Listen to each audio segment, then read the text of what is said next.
When the code met the heart. 1. The silence after everything. 5 years. That's how long it had been since Matteo had let anyone close enough to hurt him again. He remembered that final conversation with his ex, the muted tone, the quiet goodbye, the feeling that the whole world had gone grayscale. After that, he promised himself he'd never try again. No dating apps. No blind dates from friends. No more. You'll find someone soon. He deleted every account, every trace of his past relationships, Instagram, Facebook, even LinkedIn for a while. All of it felt contaminated. The city of Milan, once buzzing with the sound of espresso machines and endless ambition, suddenly became too loud. Everywhere he looked, people were performing happiness, filtered smiles, hand-holding in cafes, those weekend trips to Lake Como that looked perfect in pictures and hollow in real life. Matteo couldn't do it anymore. So he chose silence. He chose the gym. 2. The routine that saved him. At first, it was just therapy. The rhythm of his footsteps on the treadmill, the iron smell of weights, the sting in his shoulders. It made him feel human again. He went every morning before work, when the gym was still half asleep. No loud music, no posing in mirrors, just the steady hum of machines and the occasional grunt of effort. Over time, people began to recognize him. The quiet guy with headphones, always on time, always leaving before sunrise. He liked it that way, until she showed up. 3. The girl who didn't belong there. It was a Tuesday morning, raining outside. The city lights reflected in puddles like tiny constellations. Matteo was midway through his set when he noticed her, standing awkwardly near the entrance, holding a gym bag like it was a foreign object. She was wearing an oversized hoodie, sneakers that looked too new, and had a nervous energy that didn't fit in with the confident, selfie-ready crowd. She fumbled with the locker key, then with her phone, then with the treadmill's buttons. Matteo couldn't help it. He smiled. She noticed, and immediately looked away, cheeks flushing red. 4. The accidental encounter. A few days later, he saw her again. Same awkward shyness, same unsure movements. She was trying to figure out how to adjust the weight on a machine.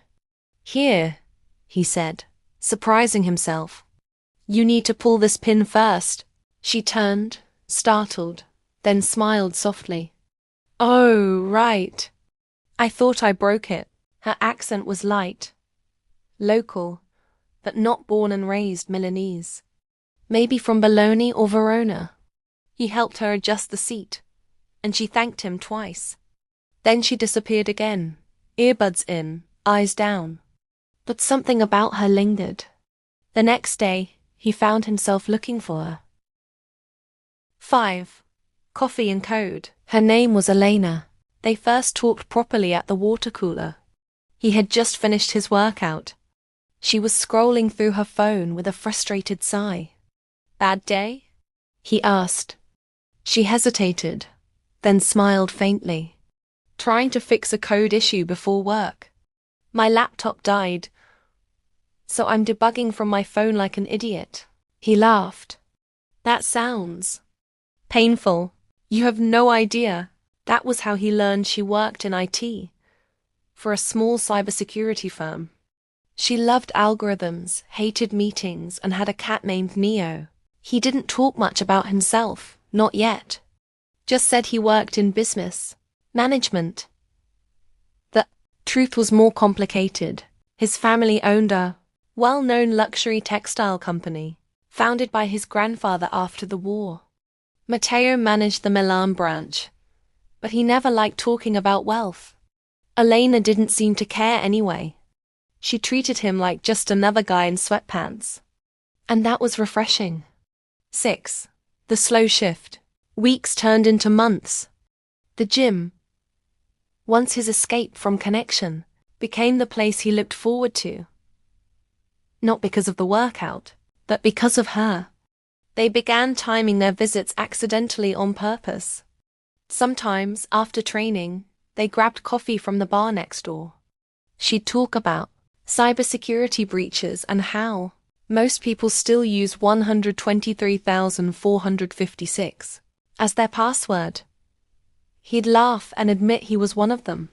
He loved how her eyes lit up when she talked about her work. It wasn't glamorous, but she cared deeply. One morning, he caught her staring at the mirror.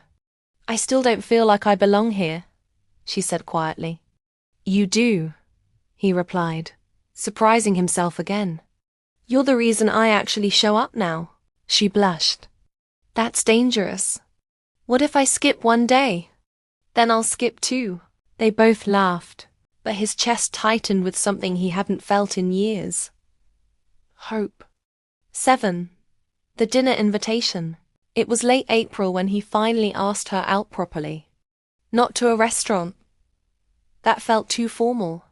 Instead, he invited her to a small art exhibit downtown, followed by dinner at a quiet trattoria near Brera.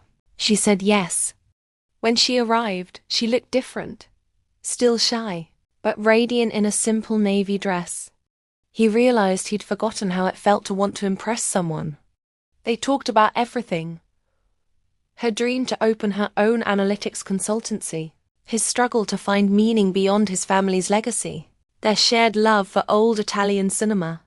When the waiter brought dessert, she said softly, "You don't talk much about your work." He smiled. "That's because it's boring." "I don't believe that." He hesitated, then told her the truth. About his family's company, the expectations, the weight of privilege. She didn't flinch. Instead, she said, "Maybe you just need someone to help you see it differently." 8. When two worlds collide. A month later, she visited his office. It started innocently. She wanted to show him a project she was working on. But when she saw the company's internal systems, her eyes widened. "Matteo, do you realize your servers are completely exposed?" He frowned. "What do you mean?" She turned her laptop around, typing furiously. "You have open ports, weak passwords, outdated firewalls. If someone wanted, they could shut down your operations in a day." He blinked. "You can fix that?" She smiled. "I can do more than fix. I can protect." Within 2 weeks, she had reorganized the company's cybersecurity from scratch, improved data analytics, installed encryption layers, and even trained his staff. His father, usually stoic and skeptical, told him one afternoon, "That girl, she's sharp. Don't let her go." Matteo smiled quietly. He had no intention of doing that. 9. The test. But of course, life doesn't give love away so easily. When Eleanor's work with the company began to draw attention, she received an offer from a major tech firm in Zurich. Twice the salary, international exposure, a dream for someone like her. She told Matteo about it one evening, sitting on a bench by the Navigli Canal. The air smelled of rain and espresso. "I don't want to leave," she said, eyes glistening. "But I don't want to stay just because of you either. I need to know I'm choosing for myself." He looked at her, heart pounding. "I don't want to be a reason you give up your dream," he said softly. "But if you stay, I'll make sure it's worth it." She smiled through tears. "That's unfair. You're making it harder." He took her hand. "Good." 10. The decision. For days, he didn't know what she'd choose. He threw himself into work, but every corner of the office reminded him of her. The new security protocols she'd set, the color-coded analytics dashboards, even the coffee mug she'd left behind. Then, one morning, he walked into the gym and she was there. Same hoodie, same shy smile. "I turned down Zurich," she said simply. He froze. "Why?" "Because I realized something," she whispered. "Dreams change. People matter. And sometimes, the safest place in the world isn't behind a firewall." He laughed. half from relief, half from disbelief.